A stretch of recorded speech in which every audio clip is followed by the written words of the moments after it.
Welcome back to lecture 1.2 of your chapter name Laws of Motion.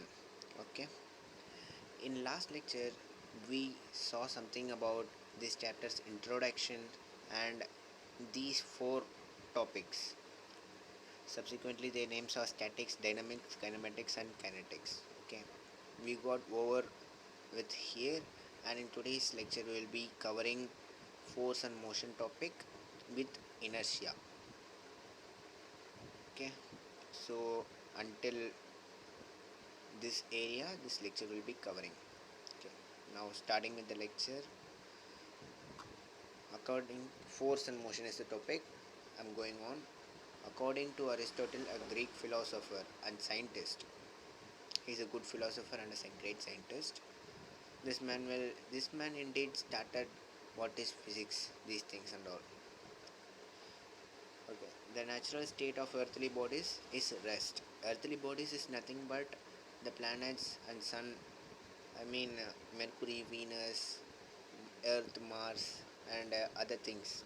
Those things plus asteroids and dwarf planets, and we can also say, okay, that's it. These things are called as earthly bodies, and he said that these things are in rest. But actually, according to our knowledge, what we know is Earth is constantly revolving around the sun. So we should think that Earth is not in rest. But this Aristotle, the great philosopher, said that Earth is rest.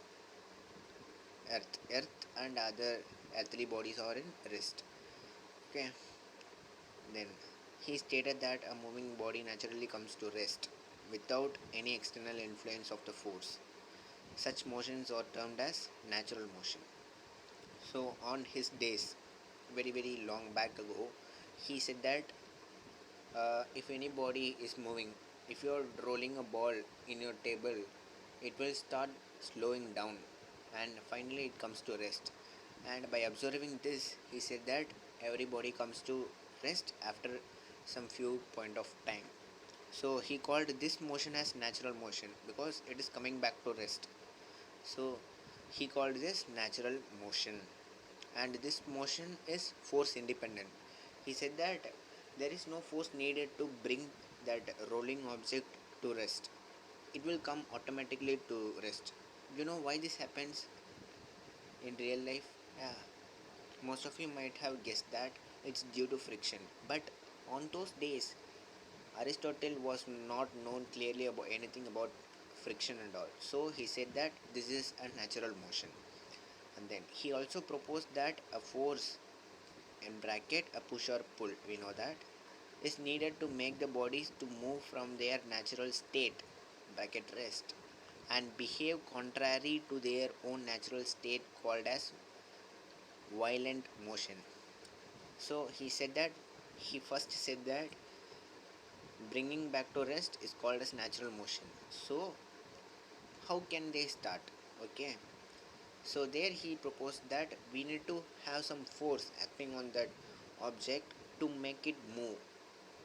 So here force is needed actually. According to his thinking, here force is dependent and in natural motion force is independent. According to Aristotle. Think it clear. Just hear it clearly. This thinking is the thinking which was taught by Aristotle, not by us. Real physics is not like this. So, from rest, if we need to make some object move, according to Aristotle, there must be a force needed. So, he called this motion as violent motion. And the difference between natural motion and violent motion is natural motion is force independent, according to Aristotle, and violent motion is force dependent. So, further, he said when two different mass bodies are dropped from a height, the heavier body falls faster than the lighter one. Here he also made, I think he might have made some experiment, like he might have kept a feather and he might have kept a rock in some height and he might have lifted. So due to some air resistance, the feather will be floating a bit, but the stone will be falling too faster than the feather. So by assuming this, he said that heavier objects falls faster than lighter objects. But this thing is also wrong, and Aristotle thought that this will be correct. But then Galileo, a person, proposed the following concepts about force, motion, and inertia of bodies. So Galileo is the game changer here. He is going to change many things. Let us see point by point. First one, the natural state of all earthly bodies is either the state of rest or the state of uniform motion. See, our Earth and other Earth-like planets are revolving around the sun in a uniform way. So Galileo said this thing. And the next one is a body in motion will continue to be in the same state of motion as long as no external force is applied.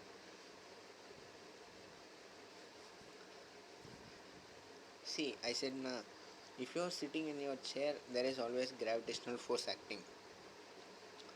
So here what he is taking is that a body will be remaining in its state of rest or motion, some uniform motion, maybe I guess uniform motion, until and unless it is acted upon by external forces. So I guess you can make sure that this point is very clear for you and there is nothing more to explain in it. And the third point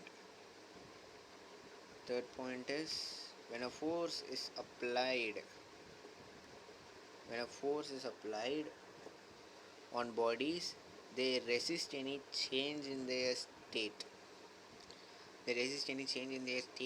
This property of bodies is called as inertia. So here inertia is coming into action. uh, okay, எப்படி சொல்லலாம்னா இப்போ நீங்கள் maybe காமெடியாக சொல்லணுன்னா நீங்கள் தூங்கிட்டே இருப்பீங்க until and unless உங்கள் அம்மா வந்து உங்களை எழுப்புகிற வரைக்கும். இன்னும் காமெடியாக சொல்லணுன்னா உங்கள் அம்மா உங்கள் மேலே வந்து தண்ணி ஊற்றுற வரைக்கும் நீங்கள் தூங்கிட்டே இருப்பீங்க உங்களை எழுப்புறதுக்கு. So we must need some external force, that's our mother, to wake us up, and the resistance we are giving to our brain is called as inertia. Okay, we'll be dealing it with the next topic, just leave that now. Fourth one, when dropped from a height in vacuum, bodies of different size, shape, and mass fall at the same rate and reach the ground at the same time. So they you must underline this word vacuum. What is vacuum? uh, all of you might have known that uh, we are surrounded by matters, matter. So matter is of three types: gas, liquid, and solid. So if these three things are not there in a particular space, and that is called as vacuum. So in that area, if you drop something like feather, ball, something, anything from the same height, all those things will reach the ground in same point of time. Even you take a feather and a heavy volley, heavy something like stone, okay, take stone, and you drop it from the same height in vacuum container, you will see that both feather and stone will reach the ground at the same time. That's the fourth point of what Galileo proposed. Next one, we are coming here for inertia. This is an interesting topic. It will change your mindset at all. While you are traveling in a bus or in a car, when a sudden brake is applied, the upper part of your body leans in the forward direction. Similarly, when the vehicle suddenly is moved forward from rest, you lean backward. This is due to any body would like to continue to be in its state of rest or the state of motion, and this is known as inertia. So for inertia definition, you can take from this line to here, or else you can take this to this. Okay, I'm reading this paragraph also. The inherent property of a body to resist any change in its state of rest or the state of uniform motion unless it is influenced upon by an external unbalanced force is known as inertia. So a normal example is that when you're traveling in a bus, in a moving bus, and you're seated in a good seat, a comfortable seat, take something else, and if the driver applies sudden brake due to some idiots crossing in the road. What you will what you will feel is that your body is still moving frontward. Why? Because your body is just giving some resistance to that sudden change. The bus want to stop you. I mean, the bus seat, everything wants to stop you from going forward, but yet your body wants to go forward, and there is the resistance happening, and there inertia is taking place. So you can see, you can also feel this when your bus is making a sharp turn.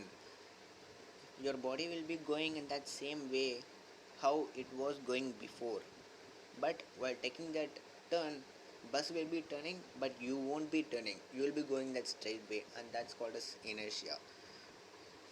Okay, so activity is not so needed, and but they will be explaining it. uh, there's a tumbler and filled with water, and there's a cardboard, and they kept a coin there.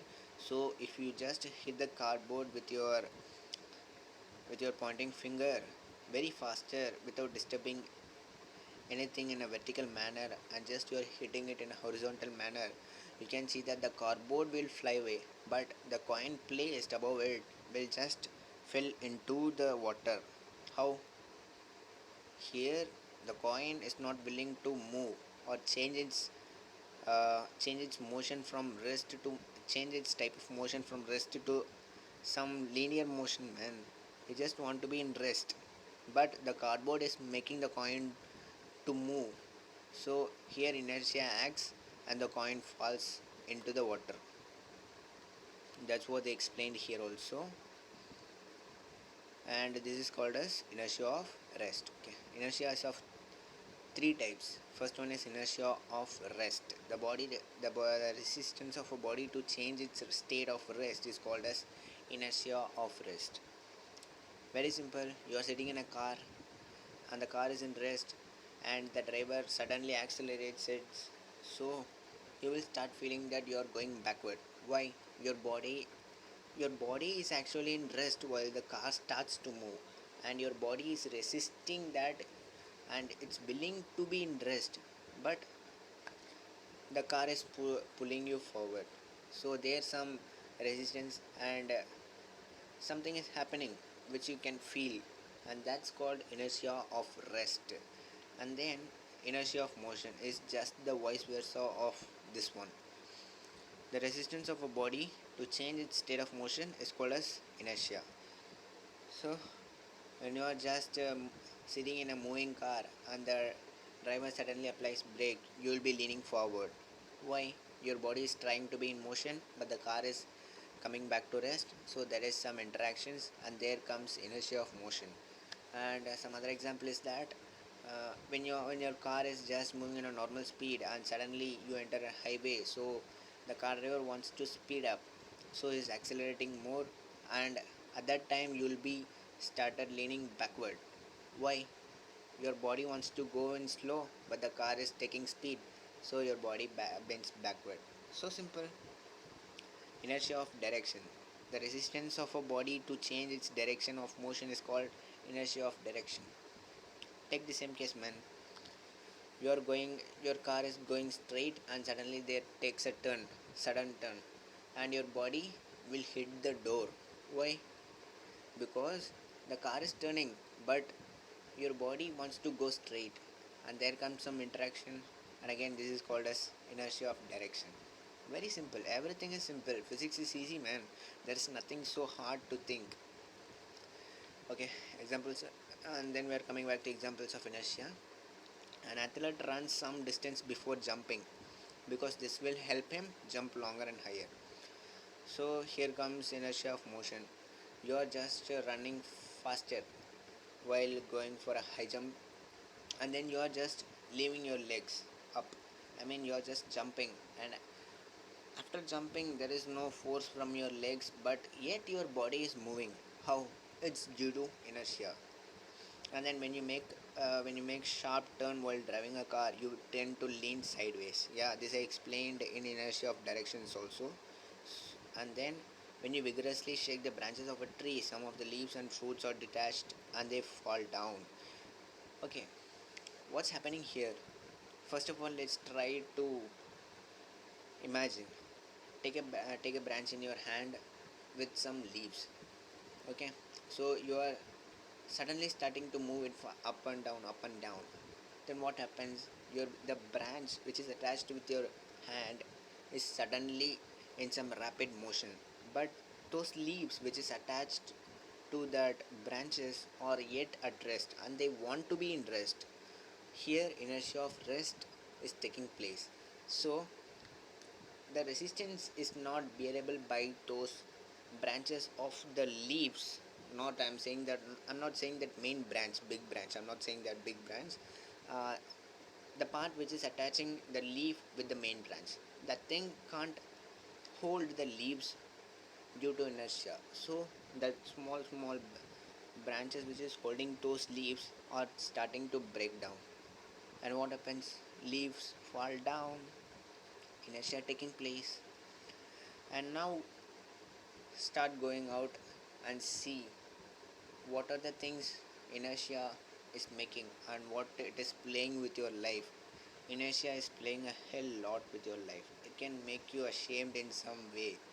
See, when you are running, when you are just running for a 100-meter race, and if you want to instantly stop in that final line, you can't do that. Why? Inertia of motion.